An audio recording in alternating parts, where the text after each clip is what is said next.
Honda Hornet 2.0 এই বাইকটা নিয়ে অনেকেরই অবশ্য জানার আগ্রহ আছে বাইকটা কি বাংলাদেশের বাইক মার্কেটে ঢুকবে কিনা। অনেকদিন যাবতই কথা চলছিল বাইকটা ঢুকবে বাংলাদেশের বাইক মার্কেটে, কিন্তু এখন পর্যন্ত ঢুকছে না। ফাইনালি গুড নিউজ হচ্ছে বাইকটা অবশ্যই আসবে, আর এটা আসবে এই সেপ্টেম্বর মাসের ভিতরেই। তাহলে কিন্তু বলা যাচ্ছে খুব বেশি একটা দেরি নেই, হয়তো বা 2-1 মাসের মতো সময় আছে।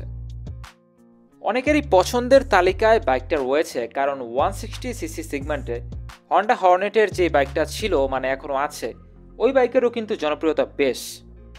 আর কিছুদিন পরে তো হন্ডা হর্নেট 2.0 আসলে এই বাইকের জনপ্রিয়তা হবে অনেক বেশি, কারণ এই বাইকটার জন্য অনেকেই অপেক্ষা করছেন।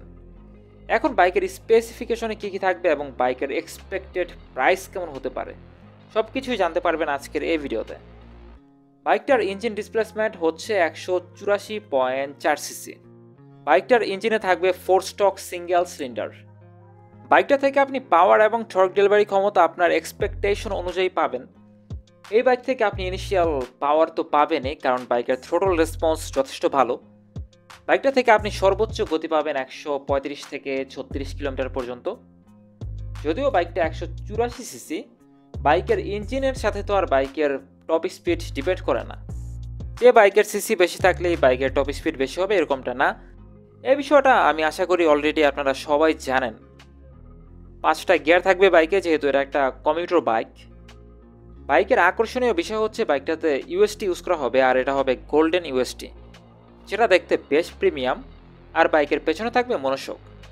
বাইকের লাইটিং সেটআপে হেডলাইট, টেল লাইট এবং ইন্ডিকেটর, প্রত্যেকটা লাইটিং সেটআপে আপনি পাবেন এলইডি লাইটিং সেটআপ। আর এই বাইকের নাইট ভিজিবিলিটিও বেশ ভালোই হবে। বাইকটার ব্রেকিং সিস্টেমে বাইকের ফ্রন্টে ইউজ করা হয়েছে 276 মিলিমিটার ডিস্ক ব্রেক। এটা অবশ্য 300 মিলিমিটার পর্যন্ত হতে পারত, যেহেতু এই বাইকের সিসিটা কিছুটা বেশি। বাইকের পেছনে থাকছে 220 মিলিমিটার ডিস্ক ব্রেক এবং থাকছে সিঙ্গেল চ্যানেল এবিএস। আমি এক্সপেক্ট করেছিলাম যখন দেশের বাইক মার্কেটে বাইকটা ঢুকবে তখন বাইকে ডুয়াল চ্যানেল এবিএস এর সাথে আসবে, কারণ বর্তমানে আমরা অনেক 160cc বাইকেই দেখতে পাচ্ছি ডুয়াল চ্যানেল এবিএস। বাইকের টায়ার সাইজ অবশ্য যথেষ্ট মোটা, বিশেষ করে বাইকের ফ্রন্টে। বাইকের ফ্রন্টের চাকার টায়ার সাইজ 110 এবং বাইকের পেছনের চাকার টায়ার সাইজ 140। বাইকটার গ্রাউন্ড ক্লিয়ারেন্স যথেষ্ট ভালো। আপনি যখন বাইকটাকে রাইড করবেন রাস্তার স্পিড ব্রেকারের সাথে বাইকের নিচের অংশ স্ক্র্যাচ লাগার সম্ভাবনা খুবই কম, কারণ এটা 167 মিলিমিটার। ফুয়েল ট্যাঙ্কের ক্যাপাসিটি 12 লিটার, যদিও বাইকের ফুয়েল ট্যাঙ্কের ক্যাপাসিটি কম মনে হচ্ছে, কিন্তু এই বাইকটা থেকে আপনি মাইলেজ বেশ ভালোই পাবেন। বাইকটা থেকে আপনি মাইলেজ পাবেন 35 কিলোমিটারের উপরে প্রতি লিটার ফুয়েলে। এখন আপনি 160cc এবং 125cc বাইকের সাথে তুলনা করলে হবে না।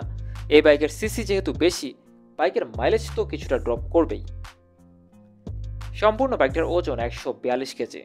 আপনি সিটি এবং হাইওয়ে দুইটা রাস্তাতেই খুব ইজিলি বাইকটাকে রাইড করতে পারবেন।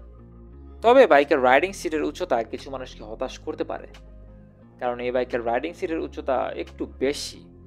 বাইকটাকে রাইড করতে হলে আপনার উচ্চতা হতে হবে মিনিমাম 5 ফুট 6। এর নিচে যদি আপনার উচ্চতা হয় তাহলে আপনি আসলে প্রথমে রাইড করে দেখে নেবেন আপনি রাইড করতে পারেন কিনা বাইকটাকে পারচেস করার আগে, যদি সম্ভব হয়। বাইকটার বর্তমানে ইন্ডিয়াতে প্রাইস 1,40,000 রুপি বা এর আশেপাশে হতে পারে। বাংলাদেশে বাইকটা আসলে বাইকের প্রাইস হবে 3,50,000 টাকা প্লাস। বাইকটার প্রাইস যদি এরকম হয় তাহলে বাইকটা কিনতে আপনি কতটুকু ইচ্ছুক হবেন এটা অবশ্যই জানাবেন ভিডিওর কমেন্ট বক্সে। আর নেক্সট কোন বাইক সম্পর্কে জানতে চান সেটাও কমেন্ট বক্সে জানাবেন। আজকের মতো এই পর্যন্তই। আল্লাহ হাফেজ।